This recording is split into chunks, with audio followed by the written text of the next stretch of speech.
بسم اللہ الرحمن الرحیم۔ السلام علیکم جی بیٹا، امید کرتا ہوں آپ سب خیریت سے ہوں گے۔ آج میں آپ کو 9th کلاس کی 8ویں حدیث کروانے جا رہا ہوں۔ اس حدیث کا تعلق آج کل کے جو ہمارا نظام چل رہا ہے اس کے ساتھ بہت گہرا تعلق ہے۔ کیونکہ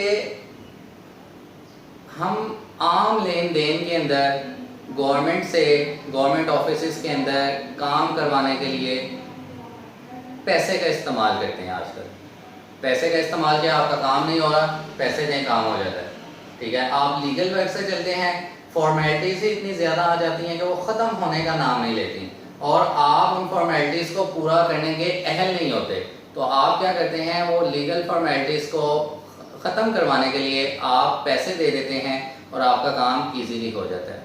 ایسا کیوں ہوتا ہے اور اس کا کتنا بڑا گناہ ہے، نہ صرف دینے والے کے اوپر بلکہ لینے والے کے اوپر بھی۔ اسلام میں اس کو رشوت کا نام دیا گیا ہے، الراشی والمرتشی۔ رشوت دینے والا اور لینے والا دونوں آگ میں ہیں، ٹھیک ہے۔ حدیث مبارکہ کیا ہے، الراشی والمرتشی کلاہما فی النار۔ رشوت دینے والا اور لینے والا دونوں آگ میں ہیں۔ آج کل ہم کیا سمجھتے ہیں کہ ہم نے پیسے دے کر کام کروایا ہے، اٹ مینس کہ ہمارے اوپر تو کوئی اس کا عذر نہیں ہے، ہمارے اوپر تو گناہ ہے ہی نہیں، کیونکہ اگلا بندہ کام نہیں کر رہا تھا، ہم نے اس کو پیسے دیے، اس نے کام کر دیا۔ اس کا بہت بڑا گناہ ہے۔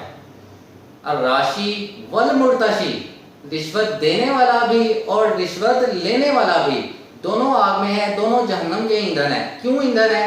کیونکہ جب آپ پیسے دیتے ہیں، آپ کسی کو رشوت دیتے ہیں اور رشوت دے کر کام کرواتے ہیں، تو بہت سے جائز حقوق بعض اوقات ایسا ہوتا ہے کہ وہ حق کسی اور کا ہوتا ہے، آپ کو دے دیا جاتا ہے پیسوں کی لالچ میں، روپے پیسے کی لالچ کے اندر کسی اور شخص کے ساتھ ناانصافی ہو جاتی ہے۔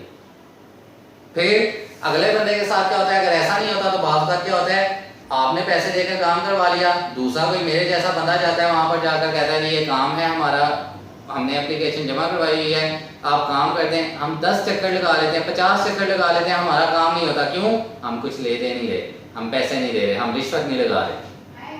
تو یہ نقصان انڈائریکٹلی صرف اس وقتی طور پر آپ نے اپنا کام کروانے کے لیے پیسے لگا دیے کہ میرا کام جلدی ہو جائے، لیکن اس کے بعد آنے والے لوگوں کے اوپر، آنے والے لوگوں کو کتنے مسائل کا سامنا کرنا پڑتا ہے، کیونکہ وہ جو پبلک سروینٹس ہیں ان کی تو عادت بن جاتی ہے رشوت لینا، پیسے لے کر کام کرنا، اور وہ عادت خراب کرنے والے کون ہیں؟ ہم لوگ ہی ہیں جو ان کے منہ کو پیسہ لگا رہے ہیں۔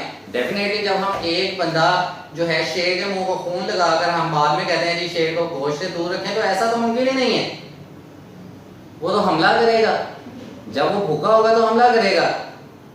اب ایک بندے کو ہم عادت ڈال دیتے ہیں رشوت لینے کی، اور بعد میں ہم اس سے یہ سوچتے ہیں کہ پیسوں کے بغیر کام کرے، تو یہ کیسے پاسبل ہے؟ ہم خود عادتیں بگاڑتے ہیں۔ آج ہم ایک ساتھ یہ عہد کر لیں کہ ہم نے کسی کو پیسے دے کر کام نہیں کروانا، کام ہوتا ہے ہو، نہیں ہوتا نہ ہو، اس کی لیگل فارمیلٹیز ہیں، آپ کو کھپنا پڑے گا، آپ کو دھکے کھانے پڑیں گے آفیسز کے، لیکن ایک نہ ایک دن آپ کا کام بھی ہو جائے گا۔ اور اگر سب لوگ مل کر یہ عہد کر لیں کہ ہم نے بغیر پیسوں کے، بغیر رشوت کے کام کروانے ہیں، ہم نے کسی کو پیسہ نہیں دینا، کوئی 1 روپیہ نہیں ایکسٹرا دینا، جو گورنمنٹ فی ہے ہم نے جسٹ وہی پے کرنی ہے، تو دیکھیں آپ کے معاشرے کے اندر سدھار کتنی جلدی ممکن ہے۔ ضرور مشکل ہوتا ہے، کیونکہ حق اور سچ کا راستہ ہمیشہ مشکل ہوتا ہے اس کے اوپر چلنا، لیکن اس کے اثرات جو ہوتے ہیں وہ نسلوں تک چلتے ہیں، اور جن راستوں میں ہم اپنی آسانیوں کے لیے غلط راستوں کا استعمال کر لیتے ہیں، غلط راستوں کا چناؤ کر لیتے ہیں، تو ایسی صورت میں ہم وقتی طور پر تو فائدے حاصل کر لیتے ہیں، لیکن ہماری آنے والی نسلوں کے اوپر اس کے بہت برے اثرات مرتب ہوتے ہیں، جن کو وہ چاہ کر بھی ختم نہیں کر پاتے۔ جیسا کہ ہمارے معاشرے کے اندر ایک نظام بنتا جا رہا ہے، اور ہم اس نظام کی درستگی ہمارے ذمہ ہے کہ ہم نے اس کو درست کرنا ہے، کیونکہ ہم اس معاشرے کا حصہ ہیں۔ تشریح کی طرف آتے ہیں۔ رشوت کا چلن کسی قوم میں اس وقت عام ہوتا ہے جب عدل و انصاف ختم ہو جائے اور لوگوں کو ان کے جائز حقوق جائز طریقے سے نہ مل سکیں۔ کسی قوم کی یہ حالت اس کے معاشرتی بگاڑ اور ظلم کی ایک نہایت خراب صورت ہے۔ جس معاشرے میں انسان کے جائز حقوق کی راہ میں ظالم اہلکاروں پہ ناجائز مطالبے حائل ہو جائیں، وہاں امن و سکون بھلا کیسے قائم رہ سکتا ہے؟ اسی لیے رشوت دینے والا اور رشوت لینے والا دونوں کو ہی دونوں کے ہی متعلق رسول اللہ صلی اللہ علیہ وآلہ وسلم نے ارشاد فرمایا کہ وہ جہنم کے آگ کا ایندھن ہے۔ یہاں پر توجہ طلب بات یہ ہے کہ رشوت دینے والے کا ذکر پہلے ہوا ہے، جس سے واضح ہوتا ہے کہ رشوت دینے والا بھی اس گناہ کی سزا سے نہیں بچ سکتا۔